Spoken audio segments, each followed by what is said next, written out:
السلام عليكم خوتي. اليوم نحكو على موضوع دار ضجة في الفيسبوك والتيك توك. الناس راهي تسقسي خرفت رومانيا راهم كوبلي مع الحلوف.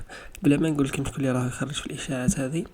شوفوا، منين جات الاشاعه هذه الكلام هذا بدا يطلع بزاف بعد ما شافوا الخرفان تاع رومانيا عندهم شويه شكل غريب هكذا مقارنه بالخرفان تاعنا. كيشغل راسهم جاي كبير، الجسم تاعهم مغليظ ولونهم مختلف شويه، وهنا بداو الناس يشكوا ويقولوا منين يكون هاجين بين الخروف والحلوف. شوفوا، اول حاجه نحكوا علميا هذا الشيء يقدر يصرى. الجواب هو مستحيل. الخروف والخنزير راهم نوعين مختلفين تماما، ما يقدروش يتكاثروا مع بعض لانه الحمض النووي تاعهم دي ان اي مختلف كليا. شوفوا، لا في الطبيعه ولا في المختبر تم تسجيل حاله كيما هذه انه يتكوبلاو. يعني من الناحيه العلميه كذبه كبيره ومجرد اشاعه. الدين واش يقول؟ من الناحية الشرعية إذا الخروف مذبوح بطريقة إسلامية ومكاش أي تلاعب ديني مخالف فهو حلال. السلطات حسب تصريحاتها أكدت أن هذا الخرفان خضعوا للرقابة البيطرية والدينية قبل دخولهم للبلاد. الخلاصة من الأخر، خروف رومانيا مش مكوبلي مع الحلوف. الإشاعات هذه ما عندها حتى دليل، لا علمي لا ديني. كاين اختلاف في الشكل بصح هذا طبيعي لأنه سلالات تختلف على الأخرى. ركزوا على المهم، الصحة والسن وطريقة الذبح. قولوا لنا في التعليقات واش رايكم في الإشاعات هذه. فانتم واش تفضلوا تجيبوا واحد مستورد والله تاع البلاد؟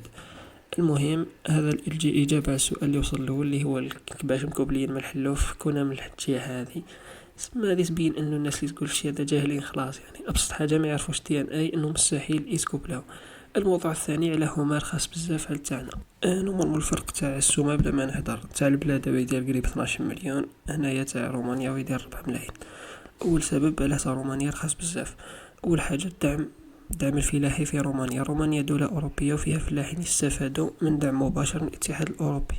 العلف مدعوم، البيطرة مجانية، حتى التلقيح والدعم اللوجستي.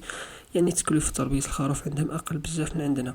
ثاني حاجة هي توفر العلف والرعي. رومانيا بلاد خضراء فيها مروجة ومراعي طبيعية. الجو يساعد على تربية المواشي طوال العام، ماشي كيما الجزائر فيها الجفاف وهذه السنة خاصة العلف ولا النار.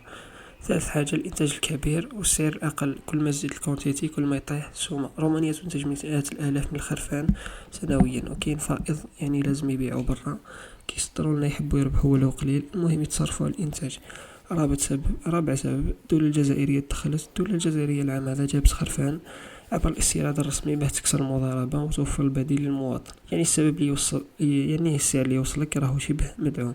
لكن واش المقابل؟ بعض الناس قالوا رخيص بنص ماشي كيف تاع البلاد. شوف، هي صحيح الخروف تاع رومانيا يبان سمين بصح اللحم تاعو ما عندوش نفس المذاق. البعض قال اللحم فيه الماء بزاف وما يشبعش كيما الخروف تاعنا. الخلاصة رومانيا عندها ظروف أفضل للإنتاج، دعم مراعي، وحتى الدولة تدخلت باه تساعد المواطن. أما في الجزائر كما تعرفوا العلف غالي، المربيين يتعبوا بزاف، على بها الأسعار تلقاهم طالعين. المهم موضوع هذا جا ما نقدرش نحكي فيه بزاف، كل واحد كاتب له. أنا بانت لي الدعم صح، عندهم دعم فلاحين، عندهم دعم تاع الصح. المهم عطوني رايكم. جاوبتكم على زوج اسئله وصلوا بزاف اللي هي اسكون كولي من الحلوف، هذه جهه وزيدوا تقولوها.